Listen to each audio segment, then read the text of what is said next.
All right, here we go. So I created a deck that is almost entirely just staple cards, nothing but staples, and I wanted to see if a staple deck could win. Now, I know what you're thinking, bro, you just can't possibly be all staples.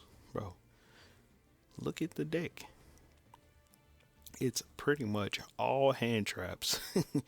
And then the cards that aren't hand traps, it's like the Adventure Engine, the Diabell Star Engine, which pretty much is like the Adventure Engine, if y'all don't know, which also includes Jet Sync Run, the original Sinful Spoil Snake Eyes card right here, which works with this to basically summon Jet Sync Run and then goes into Linkaribo and then goes into Borlo Savage Dragon. So basically, this is a new staple that can be put in any deck. This engine can be slapped pretty much into any deck and it works without restrictions, kind of like how this particular engine works with restrictions.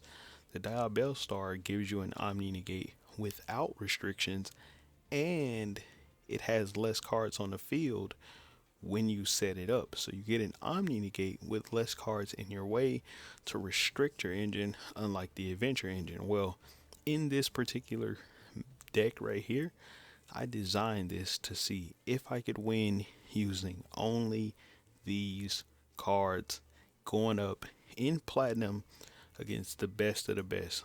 Let's see what happens. So we're going to start off with the wanted right here, going to Diabell Star. Let's turn this gameplay up some. So my opponent, they're not gonna do anything. They're playing Gotti. We're gonna go Fusion Destiny, and all we're doing is just Diabell Star and DPE because, like I say, this engine does not create anything too crazy.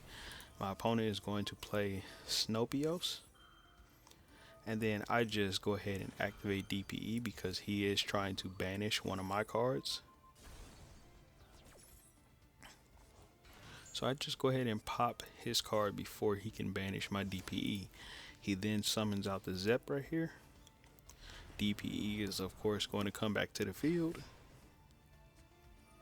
And then he's going to summon Abyss Shark. Now, bro, I got Nibiru in my hand. I'm going to let him cook, my boy. So I then go ahead and pop this because here's the thing, right? So these two cards right here, they're both tuners. So if I pop the non-tuner, he can't synchro. So that's what I do. Then he summons out Lifeless Leafish, which is okay with me. And then he goes ahead and synchros right here. Now I am going to negate this card's effect, basically leaving him with a dead card. And then this is going to summon Diabell Star back out. Now I just summon Wandering Griffin Rider just to like make him be like, okay, he's out of cards in my hand. So then that way he would try to play again, and if he did, I'd be able to Nibiru him. So that's what I'm going for right here. Hoping that he can summon at least one more time so I can activate that Nibiru, sending this off the field, and then activating Wanted to just get it back in my hand next turn.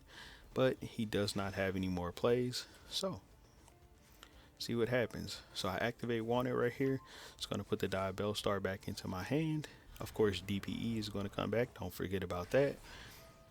Then he's going to activate his Gottis. Boom, I go ahead and pop this Gotti. This card's negated permanently on the field.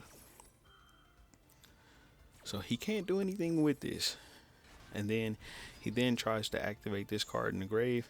I then go into Cyframe, Gear Gamma, and that then puts Driver out. Then I use those two to go into an Omega. Boom. And then we are going to banish this to put the trap back to draw an additional card. Of course, we're drawing into a hand trap, my boy. This is all staples. We're going to activate the Malicious and then activate the Denier, putting the Malicious back into the deck so we can use Malicious again this turn. Then we're going to go into IP Masquerena, activate that Malicious in the grave to resummon another Malicious. So every single time after you make DPE, you can go into Sprite Elf. And this is as follow-up, by the way.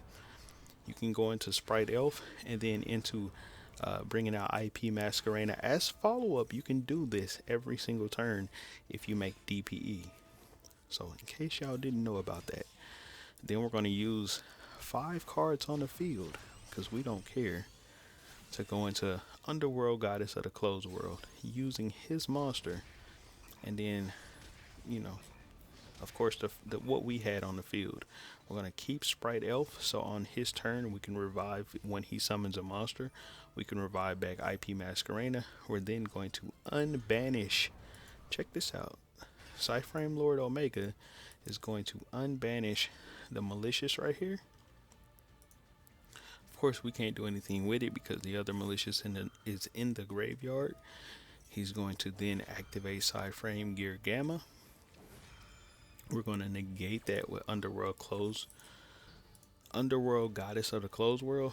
So, in case you don't know, if this card is link summoned, you can negate the effects of all face-up monsters your opponents currently control once per turn. When your opponent activates a card or effect that special summons a monster from the graveyard, you can negate the activation. Now, Mike, did he actually send a Gamma to his graveyard? No.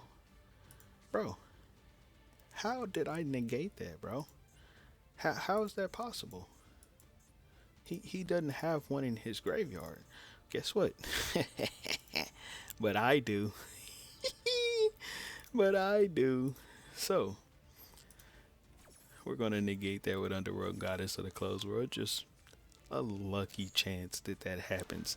Bro, what are the chances that Goddess is on the field while somebody's trying to activate Cyframe Gear Gamma?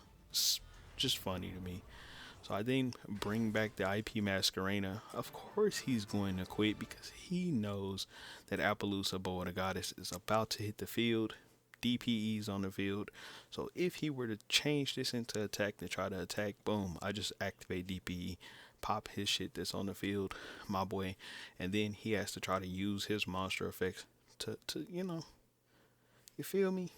Now, like I said, is it possible to win with staples? Only staples? Bro, this is what I just cooked this man with. I'll catch y'all on the next one. Hopefully y'all enjoyed this video, and peace.